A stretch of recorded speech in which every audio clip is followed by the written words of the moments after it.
Cada época tem o seu Lenin.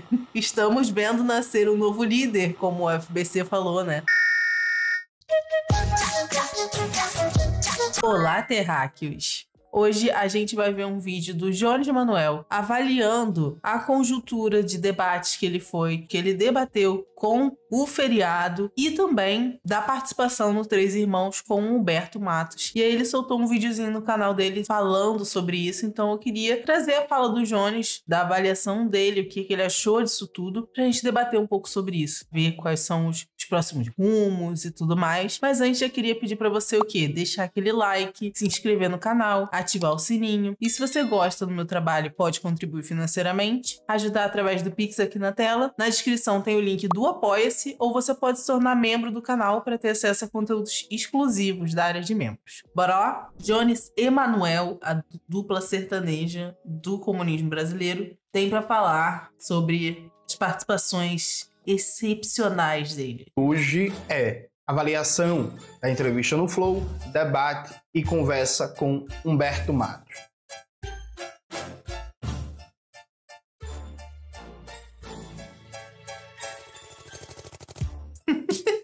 Antes de começar propriamente o tema do vídeo do canal, quero muito agradecer a você que ajuda a manter e melhorar nosso canal a partir do Apoia-se.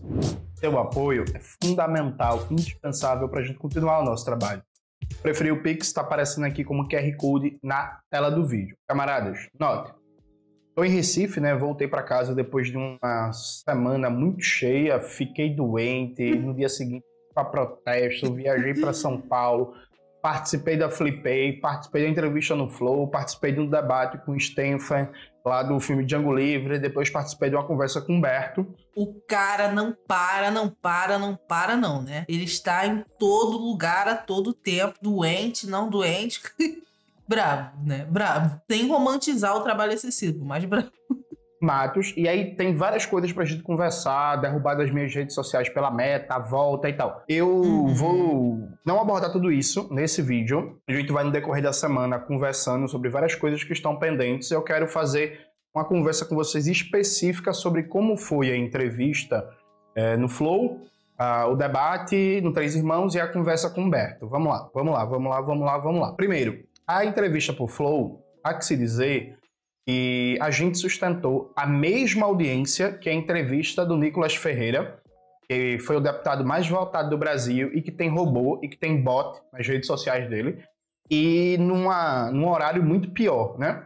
A entrevista estava marcada para 9 horas, ela acabou atrasando, começou às 10 horas da noite, 10 horas da noite de uma sexta-feira, então um horário muito ruim, num dia que não é lá muito bom, e a gente conseguiu sustentar basicamente a mesma audiência, e em alguns momentos inclusive teve um pico maior. Quando a entrevista acabou, quase 2 horas da manhã, tinha 25 mil pessoas acompanhando, né? Eu tenho certeza que se a entrevista fosse mais cedo, 7, 8 horas, ela tinha batido o pico de 40 mil pessoas acompanhando. Assim, tinha batido. A entrevista foi boa, eu gostei. Foi boa mesmo, eu adorei, foi muito boa. Apesar do Igor 3K. Mas teve alguns problemas. Veja, eu tava muito cansado naquela entrevista. Por quê? Eu tava no hospital tomando um remédio na veia na quarta-feira, né? Aliás, na terça-feira. Aí na quarta-feira eu fui para um ato em Recife contra as privatizações da Compesa e do metrô do Recife. Na quarta-feira também eu tive que resolver várias coisas, porque eu ia viajar na quinta, e viajei na quinta-feira de manhã.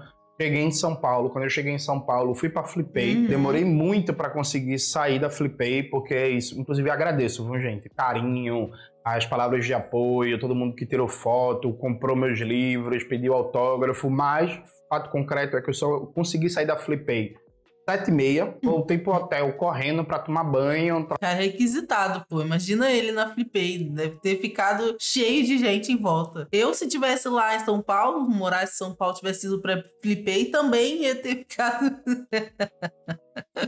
Trocar de roupa, ir pro Flow. Mal consegui comer. Assim... E 8 horas eu tava no carro pra ir pro estúdio do Flow, né? Que é meio longe de onde eu tava. São Paulo tudo é longe, né, gente? É um negócio impressionante. Só a Revolução Brasileira para acabar com o engarrafamento de São Paulo. E aí, é isso. Chegou lá no Flow, demorou muito para começar, tava cansado, tava com fome, ainda tava me recuperando do problema que eu tive na garganta. Então, a entrevista teve algumas falhas que numa situação normal, com a minha cabeça 100%, eu não cometeria. Por exemplo, eu não me apresentei, no sentido de eu não falei da minha história, eu não contei como eu comecei minha militância, de onde eu vim, minhas origens, meu processo de politização.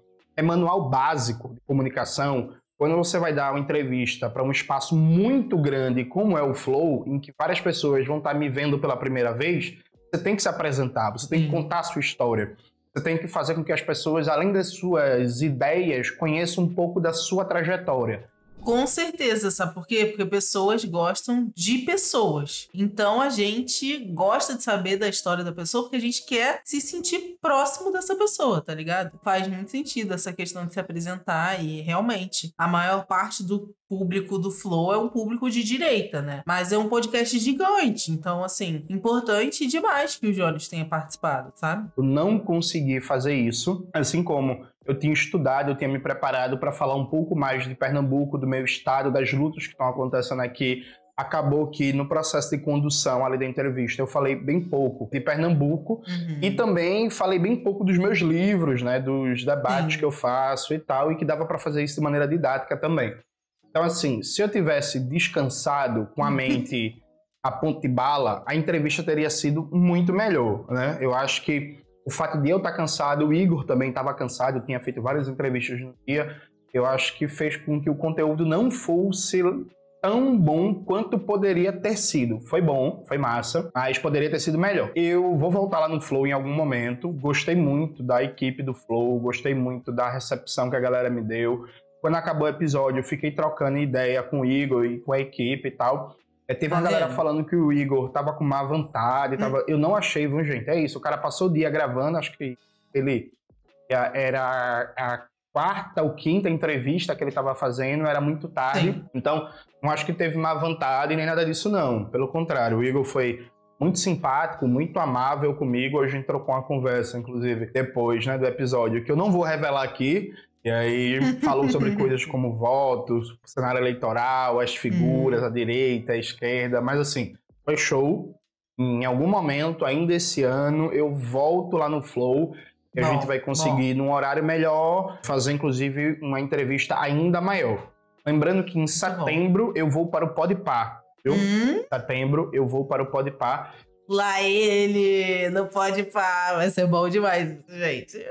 A gente tava falando, eu e Nica, esses dias que faltava Jones no Podpah. Chegou Jones Manuel no Podpah. Porra, bom demais. E aí é isso. Nessa entrevista pro Podpah vai ser um negócio melhor, porque eu vou para São Paulo só para dar entrevista pro Podpah. Então, vou descansado, com a cabeça fresca, espero que eu esteja saudável, enfim. Então é isso. Em setembro, dia 4 de setembro, vai ter entrevista para o Podpah. Vai ser massa, e aí eu vou conseguir cumprir todos os requisitos básicos de uma boa comunicação quando você está num espaço novo, para muitas pessoas que não lhe conhecem vão conhecer a partir daquela entrevista. Então é isto, assistam. Inclusive, assim, a minha entrevista no Podpah no YouTube Studio, porque não sei se vocês sabem que os números que aparecem de visualização, para quem é dono do canal, é sempre maior do que o que aparece ali para o público geral. Tem um certo delay ali no processamento de visualizações. No YouTube Studio, a entrevista já passou de 700 mil acessos. Se vocês terem uma ideia, comparando com a entrevista do Nicolas Ferreira, deu uma entrevista há vários dias, né? Quase 10 dias, tem 1 milhão e cento e tantos mil, quase 1 milhão e 200 mil. A minha entrevista, dada há menos de uma semana, já tem 700 mil acessos. Então, assim, e o Nicolas é o fenômeno de comunicação da extrema-direita, né? Me parece que cresce, bebê. Me parece que cresce. Vocês viram o FBC no show dele falando que nasce um líder, gente. Bora, porra. Inclusive, esse mês agora de agosto, a gente começa a soltar os vídeos, os materiais, destrinchando a atuação parlamentar do Nicolas Ferreira e batendo nele. Por um lado. Por outro lado, teve o debate lá com o Fernando Holliday na sexta-feira, né? E aí, veja, eu gostei do debate e aqui preste muita atenção. Veja, a direita, ela aprende também com seus erros. Até agora, todo mundo que tinha debatido comigo tinha cometido erros básicos de comunicação. E aí, paciência, né? Para burrice de cada um. Por exemplo, o debate com Kim Kataguiri não divulgou o debate nas suas redes. Kim Kataguiri não soltou cortes durante o debate e na sequência do debate. Eu acho que ele imaginou que o debate seria pequeno, acho que ele imaginou que iria ver depois se ganhasse o debate para circular o material, mas aí ele errou. Como foi a primeira vez que eu participei de um debate desse MesaCast, talvez eles não tenham esperado o trabalho que eu fiz durante o debate com minha equipe. Com certeza. O fato concreto é, Kim Kataguiri não fez acompanhamento ao vivo do debate. Isso reforçou a percepção da derrota dele no debate, ao ponto de que o impacto negativo para ele foi tão grande que 3 dias depois do debate, ele começou a soltar cortes do debate em collab com uma porrada de páginas do MBL. O primeiro corte que ele soltou foi um collab com 5 páginas, para ver se dava aquele up. Só que aí foi tarde, né? Sim. A percepção negativa dele, do debate, já tinha se consolidado, já tinha se cristalizado. Já tava rolando meme em todas as páginas comunas e progressistas do Kim Kataguiri sendo amassado e jantado pelo Jones, pô. Puta que pariu. Você olha lá os comentários do Inteligência Limitada, meu irmão, é só chuva de comentário negativo contra o Kim Kataguiri. Mesma coisa, o debate com o Caporeso. Caporeso também não fez uma divulgação prévia, não fez um trabalho de mídias e tal, veio soltar cortes do debate 2 dias depois do debate. Se lascou. E isso foi acontecendo, né? Aconteceu a mesma coisa com o Wilker Leão. E aí, veja, gente, existe uma coisa que circula na internet que quer dizer assim, debate não tem vencedor.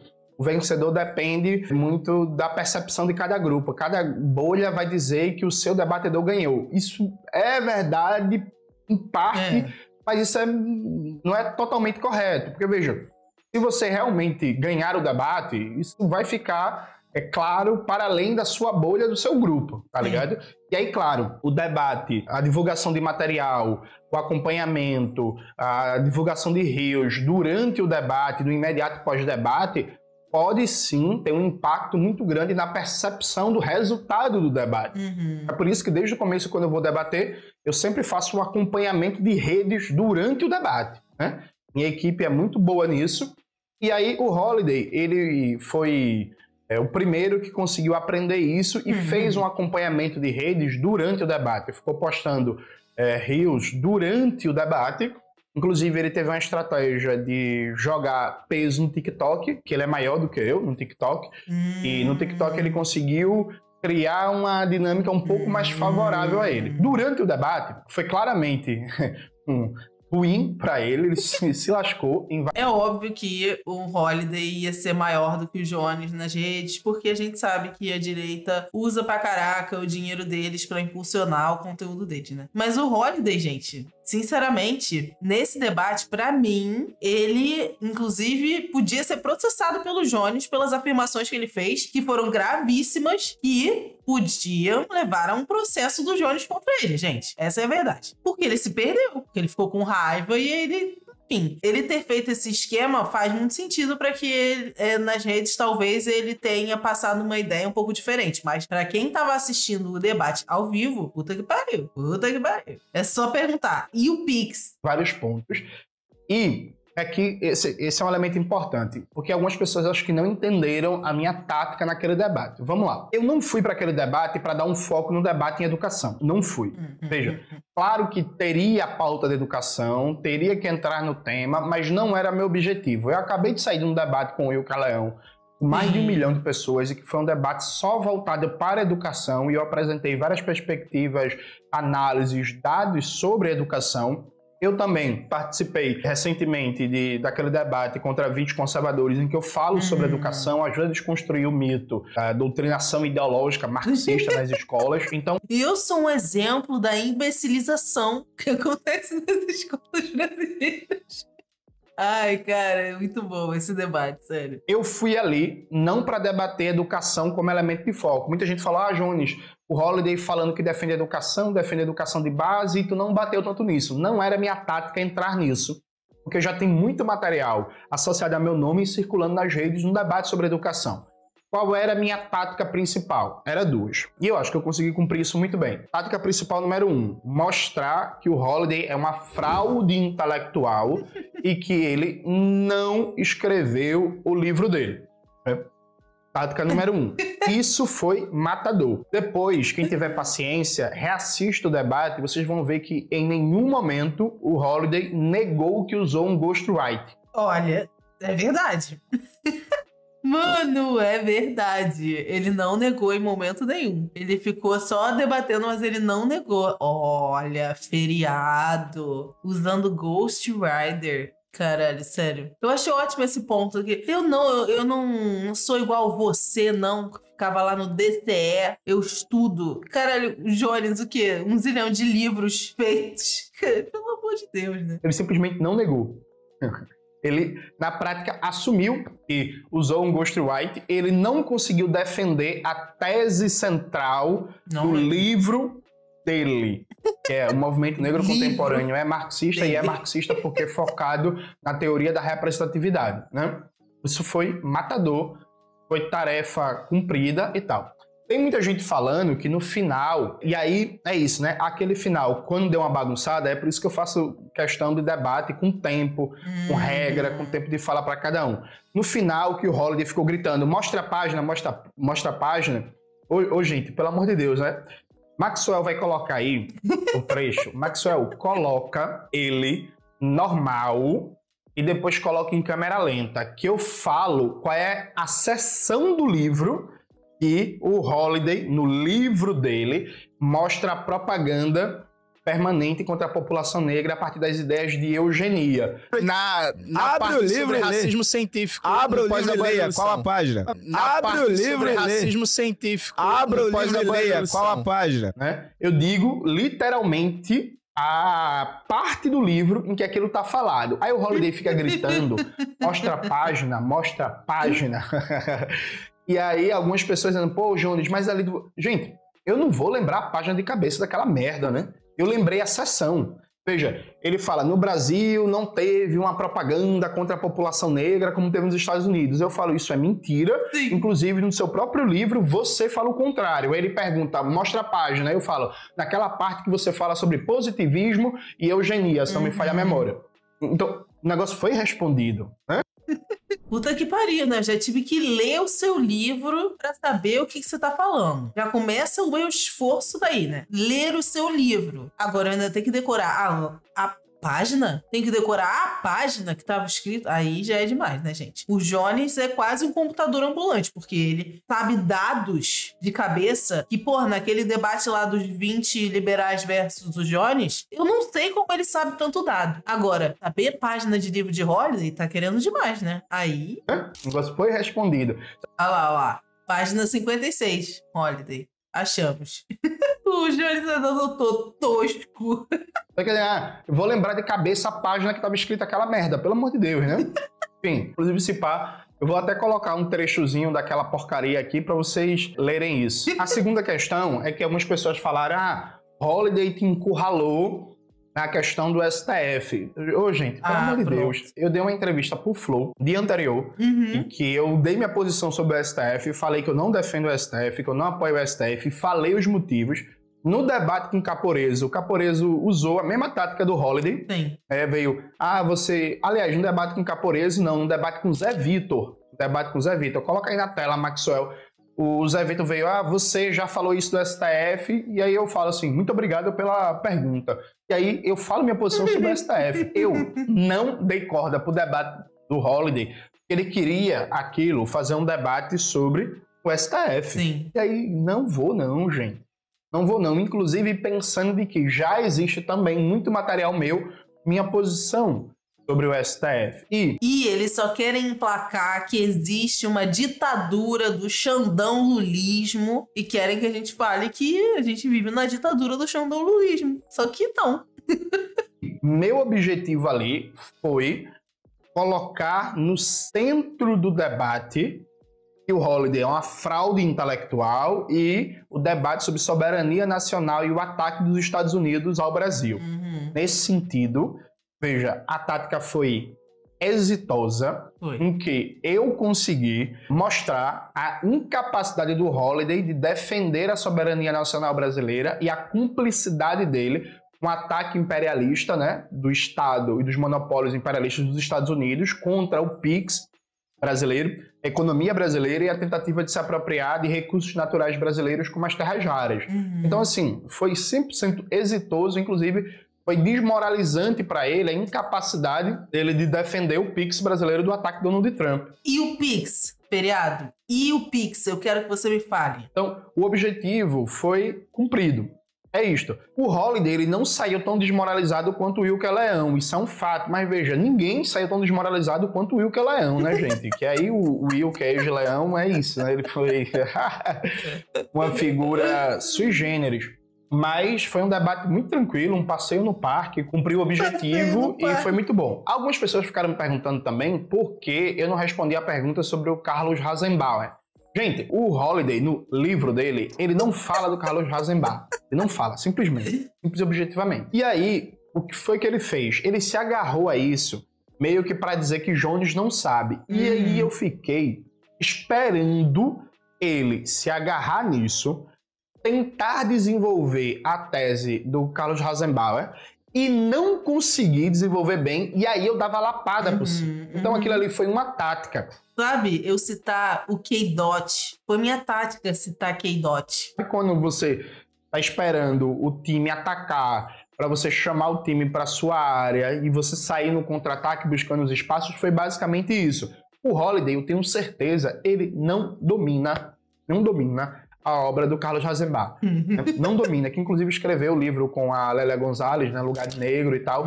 Eu já li, já divulguei, por aí vai. Ele não domina. Então eu esperei ele falar sobre. E aí, tanto ele não domina que ele só ficou insistindo, você não fala, você não fala, você não fala, você não fala, e ele simplesmente não se propôs. Sabe por quê? O elemento que ele estava citando não tem nenhuma novidade, é pão comido, e na minha própria fala eu disse... Lembra quando eu fui explicar as mudanças na tese da obra do Florestan Fernandes?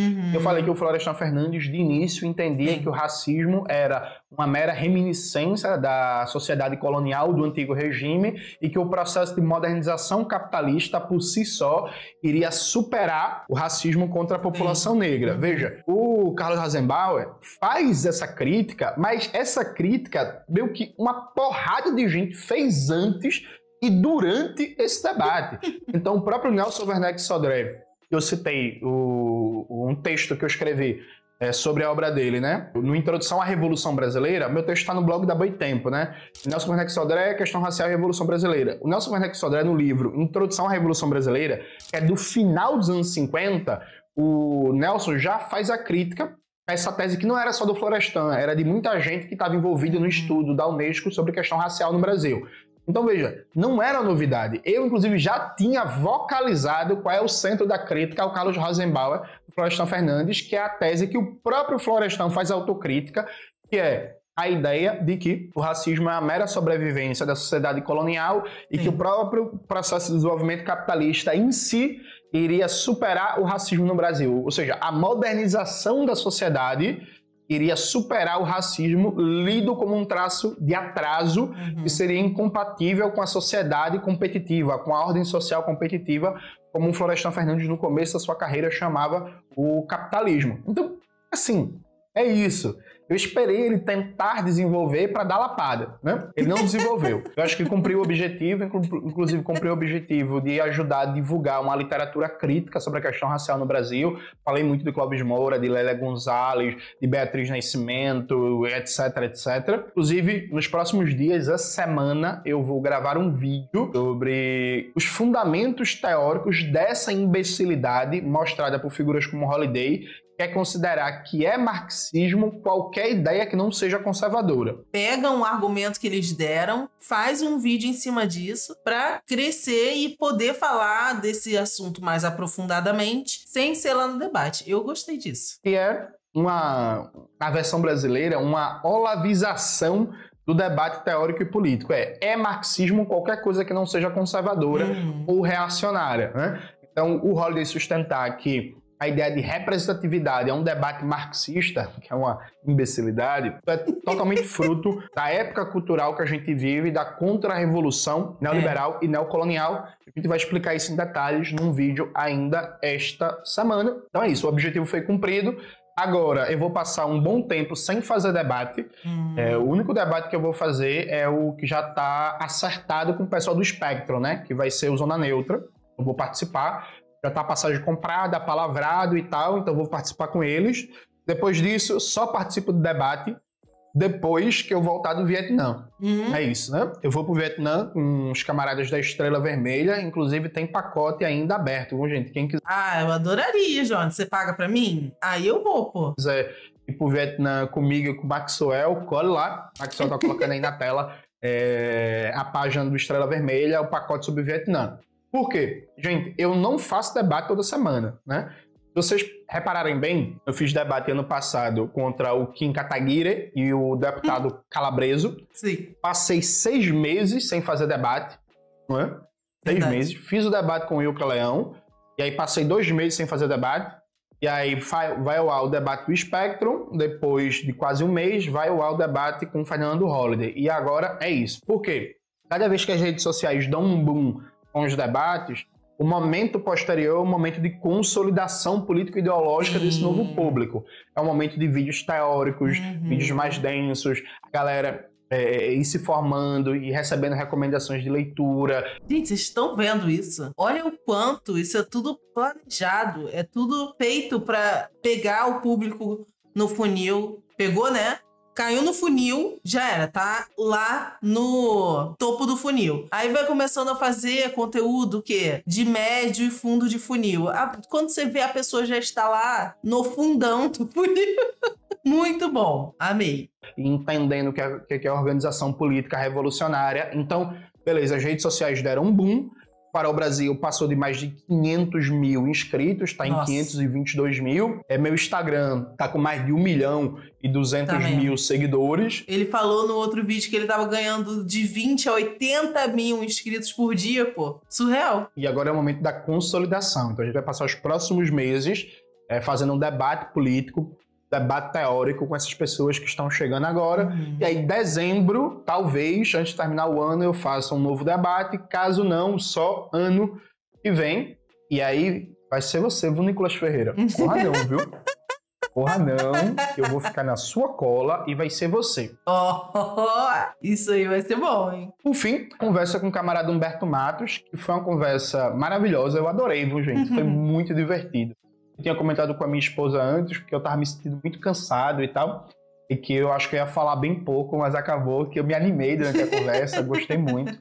Eu tenho um carinho pro Humberto, eu considero o Humberto um amigo, acho que o Humberto é um cara que tem várias qualidades. Aí, ó, chupa seus motoboy de treta na internet. Eu achei importantíssimo esse debate com o Humberto, exatamente para mostrar que a gente pode ter ideias diferentes, mas mesmo assim defender um mesmo horizonte, que é o horizonte revolucionário. E tanto o Humberto, quanto o Jones, quanto eu, quanto a Carol, quanto o Ian, temos todos em comum. A gente quer a Revolução Brasileira. A gente não vai pensar tudo igual. E tá tudo bem, porque a gente sabe fazer crítica e autocrítica, entende? A gente sabe criticar o outro sem levar isso pro lado pessoal, sem achar que a pessoa tá apontando o dedo pra gente, falando que a gente é chato, feio e bobo. Não, a gente tá falando de uma crítica a uma tática, a uma estratégia, a um ponto de teoria, entende? Então, eu gostei muito, achei excelente esse debate também. Não concordo com a galera que fica na internet atacando o Humberto, dizendo que o Humberto não é marxista e por aí vai. Acho que foi uma conversa muito boa, que teve provocações saudáveis, né? Discordâncias saudáveis, e teve também muitas convergências.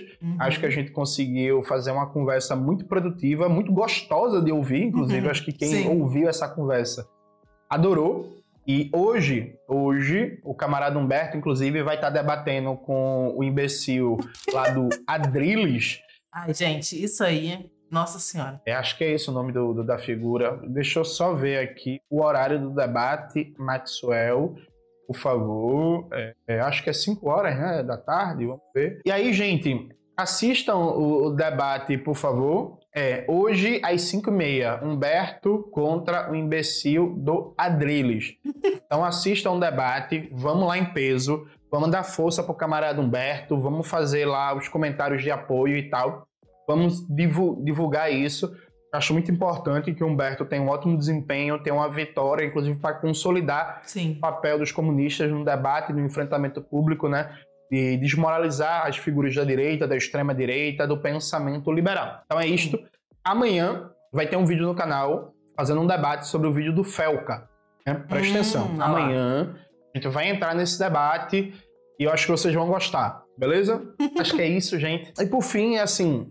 Só reforçar um agradecimento. Muito obrigado mesmo, de verdade, a todo mundo que quando minhas redes sociais foram tiradas do ar, fez campanha de solidariedade, falou, foi na página da Meta, divulgou, assim...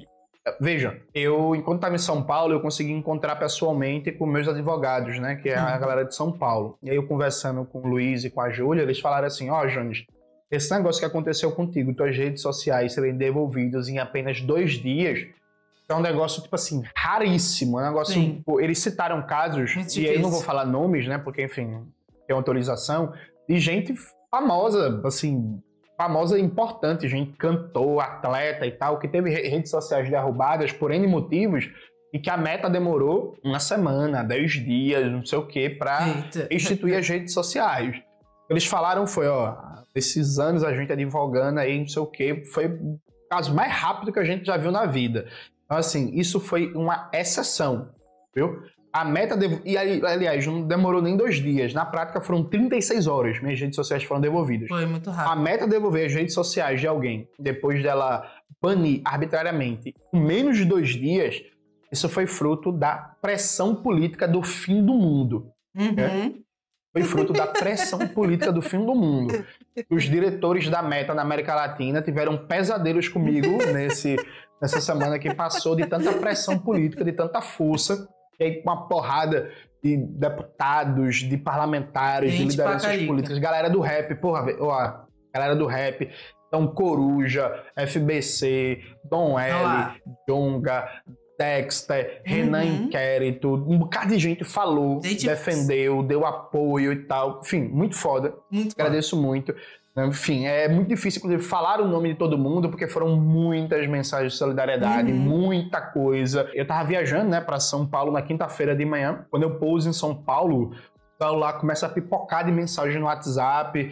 E aí recebi mensagem da deputada Fernanda Melchiona, que é uma grande amiga, uma grande camarada de luta, do Glauber Braga, da Luana Alves de São Paulo, que é também uma grande amiga, uma grande camarada. Mais um exemplo pra gente ver que quando a gente se une, a gente é foda. E quando a gente fala, não dá pra ser assim, já deu. A gente se une e aí pode ser gente do PSOL, pode ser gente do PT, pode ser gente de vários partidos diferentes, de vários espectros da esquerda diferentes, mas que, né, estão juntos por um objetivo. É isso que eu acho que tem que ficar de recado disso tudo que aconteceu, sabe? A vereadora ultracombativa representa de verdade o que é o papel de uma vereadora na defesa dos interesses da classe trabalhadora. Então muita gente mandou mensagem, mandou apoio, se solidarizou nas redes sociais.